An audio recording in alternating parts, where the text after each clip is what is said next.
paham gak sih betapa susahnya aku tuh ya nyari kerjaan, beneran loh susah banget. Enak banget kayaknya jadi anak presiden dah. Baru 2 hari masuk partainya jadi ketua. Udah enak banget dah.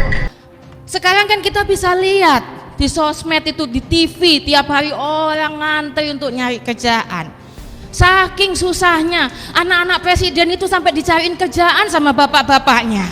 Saya nggak pernah harus jadi cawapres atau apa gitu. Jadi Lah ya mereka enak, ada bapak-bapaknya, ada yang bapaknya masih jadi presiden. Lah aku udah apa? Aku mau mesti ngapain? Apa meneruskan kekuasaan bapakku? Oh, bapakku aja nggak berhasil memperpanjang kekuasaannya. Baru menjabat wali kota ditawarin cawapres, enak banget dong. Untuk supaya seluruh anak muda itu punya ruang yang lebih luas mengisi jabatan-jabatan publik. Ini harusnya nggak boleh, emang nggak pantas dilakukan gitu. Anak muda oke. Kalau dibilang anak muda di bawah 40, saya ngeliat masih banyak yang punya prestasi gitu. Gak ada persoalan mas, takut siapapun anak muda aku seneng tepat, tapi semangat pemuda sama, tapi prosesnya yang tidak. Kok ada anak muda yang seusia kalian kok mau jadi wakil presiden kok nggak boleh? Itu saya katakan nggak baik-baik saja. berarti aku bisa itu. Aku memenuhi semua persyaratan. Wow, langsung tegang semua. Wah, ya. Sekali masuk partai terus langsung jadi ketum tuh juga bisa cepat kayak gitu. Aku anak presiden, aku muda dan aku gemuk. Ya. Tapi punya pamannya. Punya. Dari desa. Masalahnya bukan hakim dari.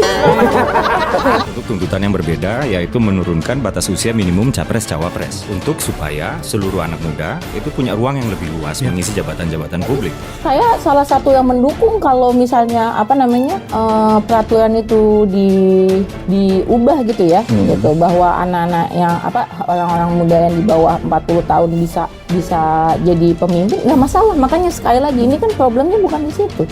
Nanti kita jadinya malah nggak fokus di problem aslinya yang tadi gitu, ya kan? Yang tadi dibilang bahwa ini ada etika yang jelas-jelas dilanggar gitu. Ini harusnya nggak boleh, emang nggak pantas dilakukan gitu. Anak muda oke. Kalau dibilang anak muda di bawah 40, saya ngeliat masih banyak yang punya prestasi gitu. Rekam jejak bicara apa sekarang? Bicara soal sukses di bisnis. Raffi Ahmad jauh lebih sukses bisnisnya. Kalau misalnya punya pengalaman di pemerintahan, lebih banyak lagi. Kalau saya memaknai dianggap tidak baik-baik saja, yang tidak baik-baik saja itu justru kita pertanyakan kenapa sih? Wong 56 pemilih Indonesia itu anak-anak muda seusia bapak-bapak dan teman-teman sekalian. Kok ada anak muda yang seusia kalian kok mau jadi wakil presiden kok nggak boleh? Itu saya katakan nggak baik-baik saja. Kalau baik-baik, yuk kita kompetisi bersama-sama. Gak ada persoalan mas, takut siapapun anak muda aku seneng tepat, tapi semangat pemuda sama, tapi prosesnya yang tidak. Tapi mekanisme hari ini intervensi penguasa kepada yudikatif itu yang harus ada bahasa. Kita bertarung secara fair, cuma mekanisme itu kan diskusi kita, bukan pada saat putusannya. Kalau mau ngomongin anak muda, itu kan maksudnya gini, kalau mau ngomong muda, itu sebenarnya yang diambil itu bukan umurnya, tapi being progresif, kan gitu. Ini dunia ini kan dinamis. Nah, makin hari kan butuh solusi-solusi yang juga kemudian harus kitanya butuh update gitu. Nah, itu diharapkan anak-anak muda lebih progresif untuk menyelesaikan isu-isu itu, ya kan? Itu satu. Yang kedua, kemudian idealism. Jadi itu yang dicari. Kalau yang punya itu nggak muda juga nggak apa-apa, karena yang dicari itu bukan usianya sebenarnya gitu, tapi gemolnya. Tapi Kalian tuh paham gak sih betapa susahnya aku tuh ya nyari kerjaan, beneran loh susah banget. Enak banget kayaknya jadi anak presiden dah. Baru 2 hari masuk partainya jadi ketua. Udah enak banget dah. Sekarang kan kita bisa lihat di sosmed itu, di TV tiap hari orang ngantri untuk nyari kerjaan. Saking susahnya anak-anak presiden itu sampai dicariin kerjaan sama bapak-bapaknya. Saya nggak pernah harus jadi cawapres atau apa gitu. Jadi Lah ya mereka enak, ada bapak-bapaknya, ada yang bapaknya masih jadi presiden. Lah aku udah apa? Aku mau mesti ngapain? Apa meneruskan kekuasaan bapakku? Oh, bapakku aja nggak berhasil memperpanjang kekuasaannya. Baru menjabat wali kota ditawarin cawapres, enak banget dong. Untuk supaya seluruh anak muda itu punya ruang yang lebih luas mengisi jabatan-jabatan publik. Ini harusnya nggak boleh, emang nggak pantas dilakukan gitu. Anak muda oke. Kalau dibilang anak muda di bawah 40, saya ngeliat masih banyak yang punya prestasi gitu. Gak ada persoalan mas, takun siapapun anak muda aku seneng tepat, tapi semangat pemuda sama, tapi prosesnya yang tidak. Kok ada anak muda yang seusia kalian kok mau jadi wakil presiden kok nggak boleh? Itu saya katakan nggak baik-baik saja. Berarti aku bisa. Aku bisa. Aku memenuhi semua persyaratan. Wah, langsung tegang semua. Tegang semua. Wah, iya. Sekali masuk partai itu langsung jadi ketum tuh juga bisa cepat kayak gitu. Aku anak presiden, aku muda dan aku gemuk. Tapi punya pamannya. Punya dari desa, tapi masalahnya bukan hakim garis. Ini karena ketakutan kita menawarkan calon yang muda, yang seusia bapak-bapak sekalian, usia muda, yang kebetulan pemilihnya 56% usia itu.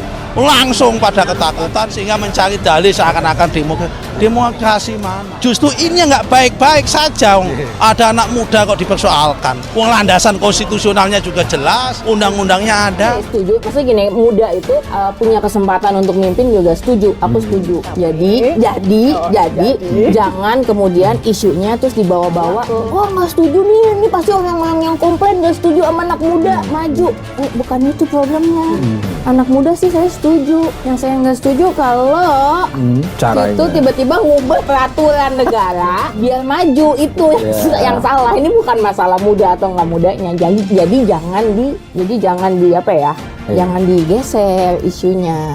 Bagaimana anak muda nggak kemudian menganggap bahwa keputusan ini bukan memberikan pintu pada anak muda untuk menjadi pemimpin, tapi malah memantati spirit anak muda. Di seluruh Indonesia yang berproses berkeringat dari bawah nggak ikut pakai embel-embel nama orang tuanya. Maka itu yang jadi problem. Mau menang mau kalah ini sudah masalah.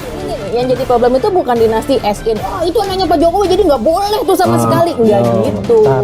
Tapi yang jadi problem itu adalah karena ketika dia naik, dia menggunakan perangkat negara, itu satu. Untuk memuluskan jalannya, itu satu. Yang kedua, ayahnya sedang menjabat. Berkuasa. Iya, itu kedua. Ketiga, si hakim MK ini aja udah dari awal, udah posisinya sebenarnya kan juga ini kan. Iya gitu. Itu kan dari awal. Maksudnya harusnya itu udah jadi apa ya? Ya nggak ada yang salah kan kalau paman belain keponakan. Iya, meskipun nggak semua paman Ya kalau memang dikatakan dari keputusan MK, ya kenapa dia kan masih ada waktu? Dia kan punya juga bupati-bupati yang muda-muda. Kenapa nggak dia strateginya dicalonkan aja? Berarti aku bisa. Aku bisa.